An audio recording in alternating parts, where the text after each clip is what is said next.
Hare Krishna. Children will be childish, but parents don't have to be.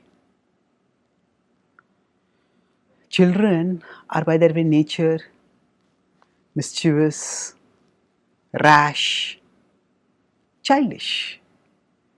That's why, by nature's arrangement, they are meant to be guided and guarded by their parents. And the parents are meant to be thoughtful, mature, intelligent. And when the children and the parents interact, at that time, the children may want to do something foolhardy. They're going in a car and they want to stick their neck out of a car on a crowded road. And now, the children may get some thrill, but the mother will tell, no, come back, don't put your neck outside like that. Now, if instead the parents also start doing the same thing, what the children are doing, then the parents are meant to help the children grow up. But if the children make the parents grow down, that means the parents start doing childish things, foolish things, foolhardy things with the children, then who will save them? The children will be lost. So the Bhagavad Gita uses the word chanchala, which is often used to describe children, restless. That's what chanchala means. The Bhagavad Gita uses that to describe the mind. The mind is childish. In 6.26 in the Gita, it is said, Yato yato nischalati manaschanchala asthiram tatastato niyam yaitad atmanyeva vasham nayet. So yato yato nischalati, not steady. Manaschanchala asthiram, the mind is chanchala. It is moves here and there, asthira, unsteady again. Same point Krishna is emphasizing. Tatastato niyam yaitad. The mind is going to wander here and there, but niyam yaitad. Bring it back under control. Atmanya eva vasham nayet. Bring it under control of the self. And the previous verse, 6.26, describes how to bring it under control. Shanai shanair uparamed buddhya dhruti gruhitaya atma samstham manah krutva nakinchidapi chintayed. Shanai shanair uparamed. Gradually, step by step. Buddhya, with intelligence. Dhruti gruhitaya. Intelligence sustained by conviction. Atma samstham manah krutva.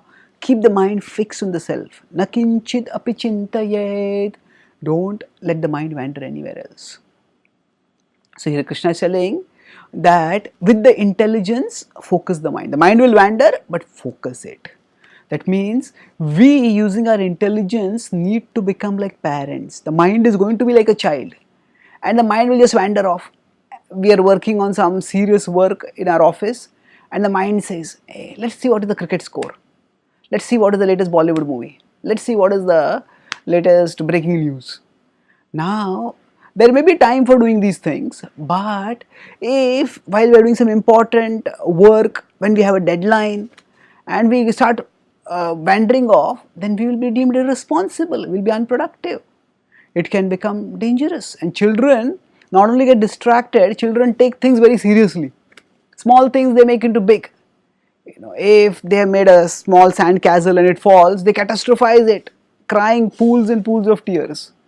Similarly, if we are childish, we get carried away by the mind's emotions, then when some problem comes up, we treat that problem as if it is the end of the world. And we catastrophize it. But when the children start crying, the parents are meant to pacify them. So like that, our mind may get worked up by problems, but our intelligence should calm it down. Okay, yeah, things went wrong, but things will go right in future. Just don't get worked up about it. Things are temporary. Even the problems are temporary. So in this way, we need to have our intelligence at least grow up.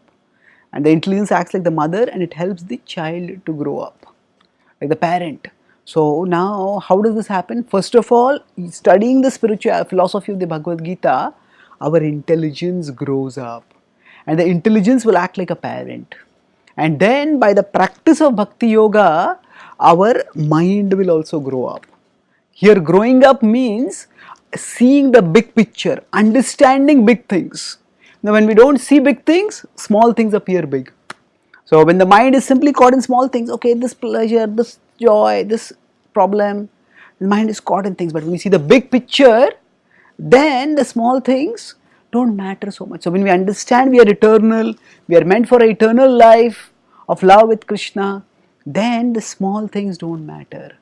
And thus, intellectually and emotionally, we grow up by understanding the philosophy of bhakti and by practicing bhakti. And then we can march through life with stability and maturity towards progress and success. Thank you. Hare Krishna.